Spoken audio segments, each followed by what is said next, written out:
ഇന്ത്യക്ക് മേൽ US സമ്മർദ്ദം ശക്തമാകുമ്പോൾ ഇന്ത്യക്ക് പിന്തുണ പ്രഖ്യാപിച്ചിരിക്കുകയാണ് പോളണ്ട്. റഷ്യയിൽ നിന്ന് അസംസ്കൃത എണ്ണ വാങ്ങുന്നത് തുടരുന്നതിനെ ചൊല്ലി US-ഉമായുള്ള സംഘർഷം വർദ്ധിച്ചു വരുന്ന സാഹചര്യത്തിലാണ് പിന്തുണ. 500% വരെ ശിക്ഷാലവികൾ ചുമത്താനുള്ള സാധ്യതയുൾപ്പെടെ ന്യൂഡൽഹിക്കെതിരായ താരിഫ് ഭീഷണികൾ വാഷിംഗ്ടൺ രൂക്ഷമാക്കിയ സാഹചര്യം കണക്കിലെടുത്താണ് നിലപാട്. ബുധനാഴ്ച വെയ്മർ ട്രയാങ്കിൾ ഗ്രൂപ്പുമായുള്ള ഇന്ത്യയുടെ ഉദ്ഘാടന ഇടപെടലിന് ശേഷം പാരീസിൽ സംസാരിച്ച പോളിഷ് വിദേശകാര്യമന്ത്രി റഡോസോ സിക്കോർസ്കി ഇന്ത്യ റഷ്യൻ എണ്ണ ഇറക്കുമതി വെട്ടിക്കുറയ്ക്കാൻ തുടങ്ങിയതിൽ സംതൃപ്തനാണെന്ന് പറഞ്ഞു. റഷ്യൻ എണ്ണ ഇറക്കുമതി ഇന്ത്യ കുറച്ചതിൽ ഞാൻ സംതൃപ്തി പ്രകടിപ്പിച്ചു. കാരണം ഇത് പുടിന്റെ യുദ്ധയന്ത്രത്തിന് ഇന്ധനം നൽകുന്നു. വിദേശകാര്യമന്ത്രി എസ് ജയശങ്കറിനും മറ്റ് യൂറോപ്യൻ നേതാക്കൾക്കുമൊപ്പം നിന്നുകൊണ്ട് സിക്കോർസ്കി പറഞ്ഞു. അടുത്തയാഴ്ച ഞാൻ ഇന്ത്യയിലേക്ക് പോകുമ്പോൾ നമുക്ക് ഇതിനെക്കുറിച്ച് കൂടുതൽ ചർച്ച ചെയ്യാമെന്നും അദ്ദേഹം കൂട്ടിച്ചേർത്തു.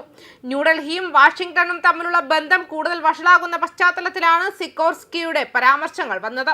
മുൻകാലങ്ങളിൽ ഇന്ത്യൻ ഇറക്കുമതിക്ക് 50% തീരുവ ചുമത്തിയതായും മാത്രമല്ല റഷ്യൻ എണ്ണയോ യുറേനിയമോ അറിഞ്ഞുകൊണ്ട് വാങ്ങുന്ന രാജ്യങ്ങൾക്ക് 500% വരെ തീരുവ ചുമത്താൻ US-നെ അനുവദിക്കുന്ന ഒരു ഉഭയകക്ഷി ബില്ലിനും US പ്രസിഡന്റ് ഡൊണാൾഡ് ട്രംപ് പച്ചക്കൊടി കാട്ടിയിട്ടുണ്ട്. ഒരു ഉൽപാദനക്ഷമമായ യോഗത്തിന് ശേഷം US പ്രസിഡന്റ് നിയമനിർമ്മാണം അംഗീകരിച്ചതായും അടുത്തയാഴ്ച ആദ്യം തന്നെ വോട്ടെടുപ്പ് സാധ്യമാകുമെന്നും റിപ്പബ്ലിക്കൻ സെനറ്റർ ലിൻഡ്സേ ഗ്രഹാം പറഞ്ഞു. ട്രംപ് നേരത്തെ ഇന്ത്യൻ ഉൽപ്പന്നങ്ങൾക്ക് 25% പരസ്പര താരിഫ് ചുമത്തിയിരുന്നു. കൂടാതെ ഇന്ത്യയുടെ റഷ്യൻ എണ്ണ വാങ്ങലുമായി ബന്ധപ്പെട്ട് 25% അധിക പിഴയും ചുമത്തിയിരുന്നു.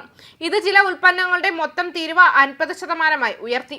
അടുത്തിടെ നടത്തിയ പ്രസ്താവനകളിൽ പ്രധാനമന്ത്രി നരേന്ദ്രമോദിക്ക് ഞാൻ സന്തുഷ്ടനല്ലെന്ന് അറിയാമായിരുന്നു എന്ന് പറഞ്ഞ ട്രംപ് കൂടുതൽ നടപടികളെക്കുറിച്ച് സൂചന നൽകി. അതേസമയം താരിഫ് വളരെ വേഗത്തിൽ ഉയർത്താമെന്ന് മുന്നറിയിപ്പ് നൽകി. ഈ പിരിമുറുക്കമുള്ള പശ്ചാത്തലത്തിൽ യൂറോപ്പിലുള്ള ജയശങ്കർ ഇന്ത്യ അതിന്റെ നേതാക്കളുമായുള്ള ഇടപെടൽ കൂടുതൽ ആഴത്തിലേക്കാക്കേണ്ടതിന്റെ പ്രാധാന്യം അടിവരയിട്ടു. നമ്മൾ ഏതുതരം ലോകത്താണ് ജീവിക്കാൻ ആഗ്രഹിക്കുന്നത്? മാനദണ്ഡങ്ങളും മറ്റ് അനുബന്ധ പ്രശ്നങ്ങളും എന്തായിരിക്കും? ആഗോള രാഷ്ട്രീയത്തിൽ യൂറോപ്പ് ഒരു നിർണായക ഘടകമാണെന്നും ഭൂഖണ്ഡവുമായുള്ള ഇന്ത്യയുടെ ബന്ധം ശക്തിപ്പെടുത്തേണ്ടതുണ്ടെന്നും അദ്ദേഹം ഊന്നി പറഞ്ഞു. അന്താരാഷ്ട്ര സമ്പദ് വ്യവസ്ഥയിലും ആഗോള രാഷ്ട്രീയത്തിലും നമുക്ക് കൂടുതൽ സ്ഥിരത കൊണ്ടുവരാൻ കഴിയുമെന്ന് ഞാൻ കരുതുന്നു. അതുകൊണ്ടാണ് ഞാൻ ഇവിടെ ഉള്ളതെന്നും അദ്ദേഹം പറഞ്ഞു. വെയ്മർ ട്രയാങ്കിൾ ഫോർമാറ്റിലുള്ള ഇന്ത്യയുടെ ആദ്യ ഇടപെടലിൽ ജയശങ്കർ പങ്കെടുത്തു. ഫ്രഞ്ച് വിദേശകാര്യമന്ത്രി ജീൻ നോയൽ ബാരറ്റ്, ജർമ്മൻ പ്രതിനിധികൾ പോളണ്ടിന്റെ സിക്കോർസ്കി എന്നിവരുമായി ചർച്ചകൾ നടത്തി. യൂറോപ്യൻ സംയോജനം, രാഷ്ട്രീയ സംഭാഷണം, സുരക്ഷാ സഹകരണം, പ്രത്യേകിച്ച് റഷ്യ, ഉക്രൈൻ എന്നിവയുമായി ബന്ധപ്പെട്ട സാമ്പത്തിക സാംസ്കാരിക ബന്ധങ്ങൾ എന്നിവ പ്രോത്സാഹിപ്പിക്കുന്നതിനായി 1991 ഫ്രാൻസ്, ജർമ്മനി, പോളണ്ട് എന്നിവ ചേർന്ന് രൂപീകരിച്ച ഒരു പ്രാദേശിക രാഷ്ട്രീയ ഗ്രൂപ്പാണ് വെയ്മർ ട്രയാങ്കിൾ. മൂവരും ആദ്യമായി കണ്ടുമുട്ടിയ ജർമ്മൻ നഗരത്തിന്റെ പേരിലാണ് ഇത് അറിയപ്പെടുന്നത്. ഇന്ത്യ യൂറോപ്യൻ യൂണിയൻ ബന്ധങ്ങൾ, ഇൻഡോ പസഫിക്, ഉക്രൈനിലെ യുദ്ധം എന്നിവ ഉൾക്കൊള്ളുന്ന ചർച്ചകൾ ഹ്രസ്വവും എന്നാൽ സത്യസന്ധവുമായിരുന്നുവെന്ന് ജയശങ്കർ വിശേഷിപ്പിച്ചു. യൂറോപ്യൻ യൂണിയനുമായും അതിന്റെ അംഗരാജ്യങ്ങളുമായുമുള്ള ബന്ധം ഇന്ത്യയുടെ അസാക്ഷാത്കരിക്കപ്പെടാത്ത ഏറ്റവും വലിയ സാധ്യതയെ പ്രതിനിധീകരിക്കുന്നുവെന്നും അദ്ദേഹം പറഞ്ഞു.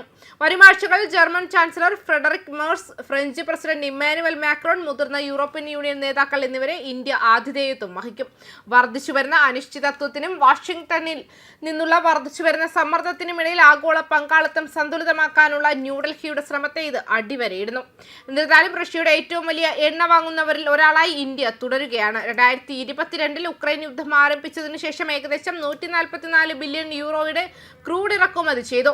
ആഗോള സാമ്പത്തിക ഭൗമരാഷ്ട്രീയ പ്രതിസന്ധികൾക്കിടയിൽ ന്യൂഡൽഹി നേടാൻ ശ്രമിക്കുന്ന സങ്കീർണമായ സന്തുലിതാവസ്ഥയെ ഇത് എടുത്തു കാണിക്കുന്നുണ്ട്. ന്യൂസ് ഡെസ്ക് കർമ്മ ന്യൂസ്.